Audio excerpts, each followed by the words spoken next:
మేడారంకు వచ్చే భక్తులకు అటవీ శాఖ వసూలు చేస్తున్న పర్యావరణ రుసుమును నిలిపివేస్తున్నట్లు ఈ నిర్ణయం తక్షణం అమల్లోకి వస్తుందని మంత్రి కొండా సురేఖ తెలిపారు. మేడారం సమ్మక్క సారలమ్మ జాతరలో భక్తులకు ఎలాంటి అసౌకర్యం కలగకుండా ప్రభుత్వం అన్ని రకాల చర్యలు తీసుకుంటోందన్నారు మంత్రి. ఫిబ్రవరి 2 నుంచి 29 వరకు పర్యావరణ రుసుము వసూలును నిలిపివేస్తున్నట్లు ప్రభుత్వం తెలిపింది. చీఫ్ వైల్డ్ లైఫ్ వార్డెన్ ఈ మేరకు ఉత్తర్వులు జారీ చేశారు. దీంతో జాతరకు వచ్చే వాహనాలు రద్దీ నియంత్రణ కూడా కొంతమేరకు సులువయ్యే అవకాశం ఉందన్నారు అటవీ శాఖ అధికారులు. ఇందుకోసం ములుగు జిల్లా అటవీ అధికారి తక్షణ చర్యలు తీసుకోవాలని ప్రభుత్వం ఆదేశాలు జారీ చేసింది. ఏటూరు నాగారం అభయారణ్యం పరిధిలో పస్రా, తాడ్వాయి, ఏటూరు నాగారంల నుంచి వచ్చే వాహనాల నుంచి నామమాత్రపు పర్యావరణ రుసుమును ఇప్పటి వరకు అటవీ శాఖ వసూలు చేస్తోంది. ఇలా వచ్చే ఆదాయంతో అటవీ ప్రాంతాల రక్షణకు, ప్లాస్టిక్ ను తొలగించేందుకు, వన్యప్రాణుల రక్షణకు అటవీ శాఖ వినియోగిస్తోంది. అయితే వివిధ వర్గాల నుంచి వచ్చిన విజ్ఞప్తి మేరకు జాతర ముగిసే వరకు ఈ ఫీజు వసూలు నిలిపివేస్తున్నట్టు ప్రభుత్వం ప్రకటించింది. జాతరకు వచ్చే భక్తులు అటవీ ప్రాంతాన్ని వీలైనంత పరిశుభ్రంగా ఉంచాలని, ప్లాస్టిక్ వినియోగాన్ని తగ్గించాలని అటవీ శాఖ కోరింది. రైట్గా డీటెయిల్స్ కృష్ణమోహన్ అందిస్తారు. కృష్ణమోహన్, ప్రభుత్వ నిర్ణయంతో భక్తులకు ఎంతవరకు మేలు జరిగే అవకాశం ఉంది? సూర్య, ఇదైతే మాత్రం భక్తులకు ఒక రిలీఫ్ అనేది చెప్పొచ్చు. ఎందుకంటే ఒకవైపేమో ఇప్పుడు మేడారంకు వచ్చే భక్తులు కూడా ఇప్పటికే ముందస్తు మొక్కులు చెల్లించుకునేందుకు కూడా భారీగా వస్తున్నారు. వీకెండ్స్లో వస్తే దాదాపు మొన్న వీకెండ్లో అయితే సండే రోజు 5 లక్షల మంది భక్తులు వచ్చి దర్శనం చేసుకొని మొక్కులు చెల్లించుకుంటున్నారు. అయితే మేడారంకు వచ్చే భక్తులు ఈ ముందస్తు మొక్కులు చెల్లించుకునే వాళ్ళంతా కూడా చాలా వరకు పేద మధ్యతరగతి కుటుంబాలు ఎక్కువగా ఉంటాయి. తర్వాత వాళ్ళంతా కూడా ప్రైవేట్ వెహికల్స్లలో తీసుకొని వస్తుంటారు. అయితే మేడారంకు వెళ్ళాలంటే 3 చోట్ల చెక్ పోస్టులు ఉంటాయి. ఒకటేమో టోల్ గేట్ ఉంటుంది జవహర్ నగర్ దగ్గర, అది టోల్ గేటుకు సంబంధించినటువంటి రుసుము చెల్లించాలి. ఆ తర్వాత పస్రా, మేడారంకు వెళ్ళే అభయారణ్యానికి సంబంధించి మేడారంకు వెళ్ళాలంటే ఇటు పస్రా వైపు కావచ్చు, అదేవిధంగా తాడ్వాయి, ఏటూరు నాగారం 3 ఏ మార్గం నుంచి వెళ్ళినా కానీ అటవీ శాఖకు సంబంధించినటువంటి రుసుము చెల్లించాల్సి ఉంటుంది. గత ఏడాది దీన్ని అమల్లోకి తీసుకొచ్చారు. ఎందుకంటే ఫారెస్ట్కు సంబంధించినటువంటి దగ్గర గతంలో మేడారంకు కేవలం మహాజాతర జరిగిన సందర్భంలో మాత్రమే భారీగా భక్తులు తరలి వచ్చేవాళ్ళు. మిగతా 2 ఏళ్ళు పెద్దగా భక్తుల సంఖ్య తక్కువగా ఉండేది. కానీ ఈ మధ్య కాలంలో ముందస్తు మొక్కులు చెల్లించుకోవడంతో పాటు ఒక టూరిజం ప్లేస్గా కూడా ఇది మారిందని చెప్పచ్చు. హైదరాబాద్ కావచ్చు, ప్రాంతాల నుంచి వీకెండ్స్ తర్వాత హాలిడేస్ వస్తే మేడారం అడవి ప్రాంతాన్ని కావచ్చు, ఇటు ఏటూరు నాగారం అడవి ప్రాంతంకు రావటం, కుటుంబ సమేతంగా అక్కడ విడిది చేయడం ఇలాంటివి కూడా చేస్తున్నారు. ఇదే నేపథ్యంలో వన్యప్రాణులకు ముప్పు వాటిల్లే విధంగా ప్లాస్టిక్ సంబంధించినటువంటి వ్యర్థాలు చాలా ఎక్కువగా ఉంటున్నాయి. మద్యం సేవించే వాళ్ళు కావచ్చు, లేదా అక్కడనే వాళ్ళకి కావాల్సినటువంటి వంట కావచ్చు, వీటంతా కూడా ప్రిపేర్ చేసుకోవడం, తర్వాత బాటిల్స్, కవర్స్ ఇవంతా కూడా అటవీ ప్రాంతంలో ఎక్కడికక్కడ ఇష్టానుసారంగా పారేయడం, ఇవన్నీ కూడా తిని వన్యప్రాణులకు సంబంధించి కూడా వాటి ప్రాణాలకు కూడా ముప్పు వాటిల్లే పరిస్థితి వచ్చింది. తర్వాత పర్యావరణానికి కూడా ముప్పు వాటిల్లింది.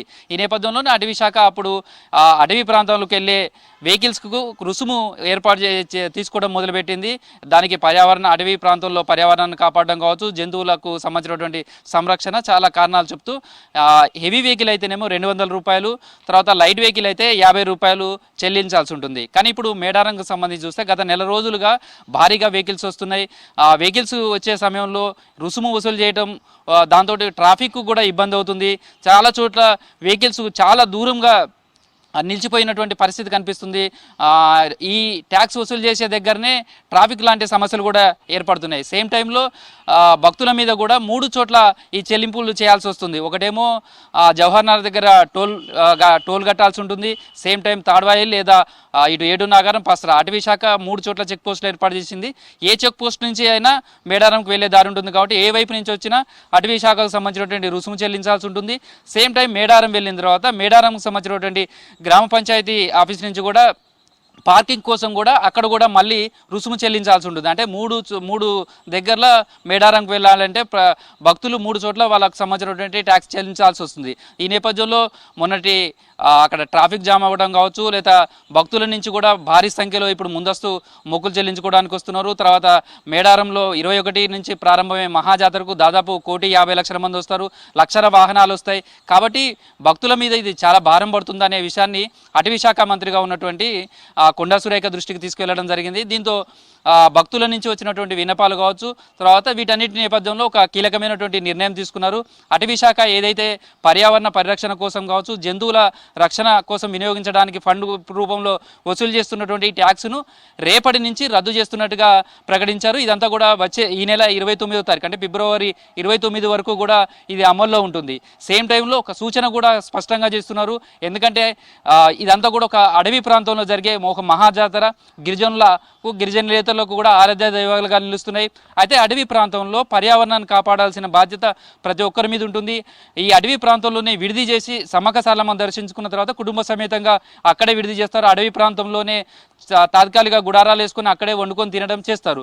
దీంతోపాటు అక్కడ పర్యావరణానికి ముప్పు ఉన్నటువంటి ప్లాస్టిక్ కవర్స్ కావచ్చు, ప్లాస్టిక్ బాటిల్స్ కావచ్చు, ఇవన్నీ కూడా వ్యర్థాలతోటి ఆడ నిండిపోతున్నాయి. దీంతో అక్కడ చుట్టుపక్కల ఉన్నటువంటి గ్రామస్తుల పశువులను కూడా ఇక్కడ మేపడానికి తీసుకొస్తారు.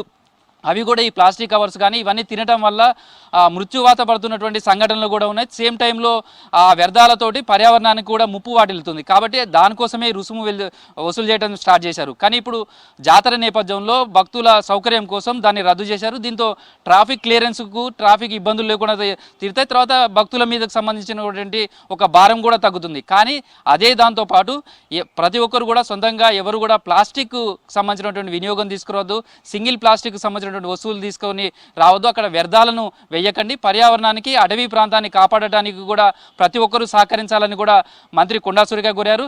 వచ్చే భక్తులకు సౌకర్యం కోసమే ఈ రుసుము తీసేశాం. సేమ్ టైంలో వాళ్ళంతా కూడా సహకరించాలి. అడవి ప్రాంతాన్ని రక్షించడం కోసం ఎవరు కూడా ప్లాస్టిక్ వ్యర్థాలను ఆయా ప్రాంతాలను ఇష్టానుసారంగా వేయొద్దు. ఏవైనా అట్లాంటివి ఉంటే కూడా తీసుకువెళ్ళాలి. అక్కడి నుంచే సింగిల్ ప్లాస్టిక్కి సంబంధించినటువంటి లేకుండా ప్లాస్టిక్ రహిత మేడారంగా తీర్చిదిద్దేందుకు సహకరించాలని కోరుతున్నారు. మొత్తానికైతే అటవీ శాఖ తీసుకున్నటువంటి నిర్ణయం భక్తులకు కొంత రిలీఫ్గా చెప్పుకోవచ్చు. వాళ్ళు రుసుము చెల్లించడానికి ఉన్నటువంటి భారం తగ్గుతుంది. సేమ్ టైంలో ఈజీగా అంటే చెక్ పోస్ట్ ఎత్తేయడం వల్ల ట్రాఫిక్ సంబంధించినటువంటి ఇబ్బందులు తీరుతాయి. వెహికల్స్ కూడా మూమెంట్ చాలా ఈజీగా మేడారం వెళ్ళడానికి అవకాశం ఉంటుంది. కాబట్టి వీకెండ్స్ నుంచి మొదలు పెడితే ఇప్పుడు దాదాపుగా ప్రతిరోజు కూడా భక్తులు వస్తున్నారు. ఇదంతా కూడా మేడారం అయిపోయే వరకు కూడా అంటే మళ్ళీ 29వ తారీఖు వరకు కూడా భక్తుల రద్దీ కొనసాగుతుంది. కాబట్టి ఈ నిర్ణయంతో భక్తులకైతే మేలు జరుగుతుందని చెప్పుకోవచ్చు. సూర్య.